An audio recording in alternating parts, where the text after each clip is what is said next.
जय हो लक्ष्मी मैया की। दोस्तों, आपका स्वागत है हमारे चैनल भक्ति कथा संग्रह में। आज हम आपके सामने प्रस्तुत करने जा रहे हैं कनकधारा स्रोत का हिंदी अर्थ। कनकधारा स्रोत में माँ लक्ष्मी के गुणों का वर्णन किया गया है। इस स्रोत का पाठ माँ लक्ष्मी को प्रसन्न करने के लिए किया जाता है। इस स्रोत की रचना कैसे हुई, इस पर एक कहानी बहुत ही प्रख्यात है। कनकधारा स्रोत के रचनाकार आदि गुरु शंकराचार्य जी हैं। कनकधारा का अर्थ होता है स्वर्ण की धारा। कहते हैं कि इस स्रोत के द्वारा माता लक्ष्मी को प्रसन्न करके उन्होंने सोने की वर्षा कराई थी।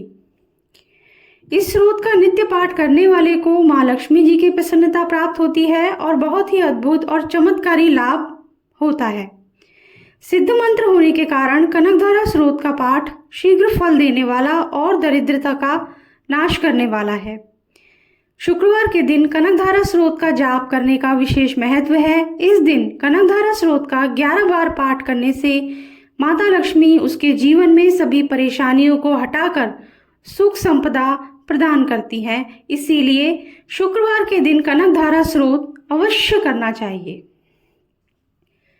धन संचय के लिए कनकधारा स्रोत का पाठ करने से चमत्कारिक रूप से लाभ प्राप्त होता है। कनकधारा स्रोत से जीवन में धन अभाव दूर करने का सबसे शक्तिशाली उपाय माना गया है। कनकधारा स्रोत का पाठ करने से जीवन में वैभव की प्राप्ति होती है और धन संचय को बल मिलता है। यहाँ हम कनकधारा स्रोत को हिंदी अनुवाद के साथ प्रस्तुत कर रहे हैं, जो इस प्रकार है। पहला श्लोक। जैसे भ्रमरी अर्ध विकसित पुष्पों से अलंकृत तमाल के पेड़ का आश्रय लेती है, वैसे ही जो भगवान श्री हरि के रोमांच से शोभायमान श्रीअंगों पर अनवरत पड़ती रहती है तथा जिसमें समस्त ऐश्वर्य धन संपत्ति का निवास है, वह संपूर्ण मंगलों की अधिष्ठात्री देवी माँ लक्ष्मी जी की कटाक्ष लीला मेरे लिए मंगलकारी हो। दूसरा श्लोक। जिस प्रकार भ्रमरी कमल पर आती जाती रहती है, वैसे ही भगवान मुरारी श्री हरि के मुख कमल की ओर प्रेम सहित जाकर और लज्जा के कारण वापस आकर समुद्र कन्या लक्ष्मी की मनोहर मुख दृष्टि माला मुझे खूब धन संपत्ति प्रदान करे। तीसरा।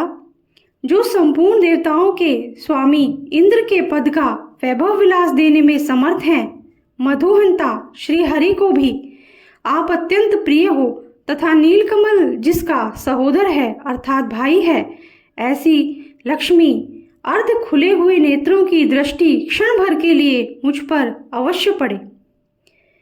चौथा श्लोक। जिसकी पुतली एवं बोहें काम के वशीभूत हो, अर्ध विकसित एकटक आंखों से देखने वाले आनंद कंद सच्चिदानंद मुकुंद भगवान को अपने निकट पाकर किंचित तिरछी हो जाती हों, ऐसे शेष पर शयन करने वाले भगवान नारायण की अर्धांगिनी श्री महालक्ष्मी जी के नेत्र हमें ऐश्वर्य प्रदान करें।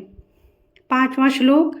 भगवान मधुसूदन के कौस्तुभ मणि से विभूषित वक्षस्थल में इंद्रनीलमयी हारावली की तरह जो सुशोभित हैं, जो भगवान के चित्त में प्रेम का संचार करने वाली हैं, वह कमल निवासिनी लक्ष्मी जी कृपा कटाक्ष मेरा भी सदा सर्वदा कल्याण करें। छठा श्लोक। जिस तरह से बिजली चमकती है, उसी प्रकार मतुकैटभ के शत्रु भगवान विष्णु के काली मेघमाला की तरह सुमनोहर वक्षस्थल पर आप एक विद्युत के समान प्रकाशित होती हो, जो समस्त लोगों की माता है। भार्गवा पुत्र भगवती महालक्ष्मी जी पूजनीय हैं, वो मुझे कल्याण प्रदान करें। सातवां। समुद्र कन्या लक्ष्मी की वह मंद अलस मंथर अर्धोन्मीली दृष्टि के प्रभाव मात्र से कामदेव ने भगवान मधुसूदन के हृदय में स्थान प्राप्त किया था, वही दृष्टि मेरे ऊपर भी पड़े। आठवां। भगवान श्री हरि की प्रेमिका का नेत्र रूपी मेघ दया रूपी वायु से प्रेरित होकर दुष्कर्म रूपी धाम को दीर्घ काल के लिए दूर कर विषाद में पड़े हुए मुझ दुखी सदृश चातक पर धन रूपी जलधारा की वर्षा करे। नौवां। मतिहीन मनुष्य भी जिसके स्मरण मात्र से ही स्वर्ग को प्राप्त कर लेता है, उन्हीं कमलासना कमला लक्ष्मी जी के विकसित कमल गर्भ के समान कांतिमती दृष्टि मुझे मनोवांछित पुष्टि संतान आदि की वृद्धि प्रदान करें। 10वां, जो माँ भगवती श्री सृष्टि क्रीड़ा के समय वाग देवता के रूप में विराजमान होती हैं, पालन क्रीड़ा के समय लक्ष्मी जी के रूप में विष्णु की पत्नी के रूप में विराजमान होती हैं, प्रलय क्रीड़ा के समय शाकंभरी भगवान शंकर की पत्नी के रूप में विद्यमान होती हैं, उन त्रिलोक के एकमात्र गुरु पालनहार विष्णु की नित्य यौवना प्रेयसी भगवती लक्ष्मी को मेरा संपूर्ण नमस्कार है। 11वां, हे माँ लक्ष्मी, शुभ कर्म फल प्रदायिनी रति स्वरूप में आपको प्रणाम करता हूँ। रमणीय गुणों के समुद्र स्वरूपा रति के रूप में आपको प्रणाम है। शतपत्र वाले अर्थात 100 पत्रों वाले कमल कुंज में निवास करने वाली शक्ति रूपा माँ लक्ष्मी को नमस्कार है तथा पुरुषोत्तम की प्रेयसी को मेरा नमस्कार है। 12वां, कमल समान मुख वाली लक्ष्मी को नमस्कार है।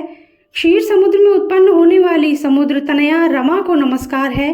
चंद्र को अमृत की बहन को नमस्कार है। भगवान नारायण की प्रेयसी को नमस्कार है। 13वां श्लोक, हे कमलाक्षी, आपके चरणों में ही हुई स्तुति प्रार्थना ऐश्वर्य प्रदान करने वाली और समस्त इंद्रियों को आनंदकारिणी है। सभी सुखों को देने वाली, सभी पापों को नाश करने वाली आप मुझे अपने चरणों की वंदना करने का शुभ अवसर सदा प्रदान करें। 14वां, जिनके कृपा कटाक्ष के लिए की गई उपासना सेवक के लिए समस्त मनोरथ और धन संपत्ति का विस्तार करती है, उस मुरारी की हृदयेश्वरी लक्ष्मी देवी को मैं मन वचन और शरीर से भजन करता हूँ। 15वां, भगवती हरिप्रिय, तुम कमल वन में निवास करने वाली हो। तुम्हारे हाथों में लीला कमल सुशोभित है। तुम अत्यंत उज्जवल वस्त्र गंध और माला आदि से शोभा पा रही हो। तुम्हारी झांकी बड़ी मनोरम है। त्रिभुवन का ऐश्वर्य प्रदान करने वाली देवी मुझ पर प्रसन्न हो जाइए। 16वां, महानुभावों द्वारा सुवर्ण कलश के मुख से गिराए गए आकाश गंगा के स्वच्छ मनोहर जल से जिस भगवान के श्रीअंग का अभिषेक होता है, उस समस्त लोकों के अधीश्वर भगवान विष्णु की पत्नी समुद्र तनया जगन माता लक्ष्मी को मैं प्रातःकाल नमस्कार करता हूँ। 17वां, हे कमल नयन, भगवान विष्णु की प्रिया लक्ष्मी जी, मैं दीनहीन मनुष्यों का अग्रगण्य हूँ, इसीलिए आपकी कृपा का स्वभाव सिद्ध पात्र हूँ। आप छलकती हुई करुणा के बाढ़ की तरल तरंगों से के सदृश कटाक्षों के द्वारा मेरी दिशाओं में भी थोड़ा अवलोकन कीजिए। 18वां श्लोक, जो मनुष्य या साधक इन स्रोतों के द्वारा नित्य वेदत्रयी स्वरूपा भगवती रमा के स्रोत पाठ करते हैं, वो मनुष्य इस पृथ्वी पर सौभाग्यशाली होता है और विद्वान पुरुष भी उनके मनोभावों को जानने के लिए उत्सुक रहते हैं। श्री शंकराचार्य रचित कनकधारा स्रोत संपूर्ण होता है। एक दिन आदि गुरु शंकराचार्य अपने दोपहर के भोजन के लिए घर घर भिक्षा मांगने गए। एक घर में भिक्षा मांगते समय एक बहुत गरीब ब्राह्मण महिला दरवाजे पर आई। आदि गुरु शंकराचार्य ने उनसे भिक्षा मांगी। महिला ने अपने घर की तलाशी ली और केवल उसे एक आंवला फल मिला और वही आंवला उस महिला ने आदि गुरु शंकराचार्य जी को दे दिया। उस महिला की दया और निस्वार्थता देखकर शंकराचार्य जी इतने प्रभावित हो गए कि उन्होंने देवी लक्ष्मी की प्रशंसा में एक स्रोत का पाठ किया।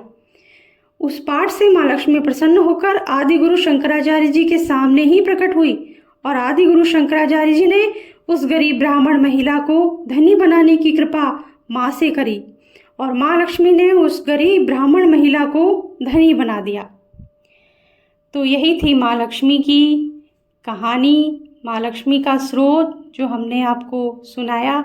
अगर आपको पसंद आया हो तो लाइक कर दीजिएगा और चैनल को सब्सक्राइब कर दीजिए, बेल आइकन प्रेस कर दीजिए ताकि हमारे आगे आने वाले वीडियोस भी आप तक आसानी से पहुंच सके। Thank you. जय हो लक्ष्मी मैया की।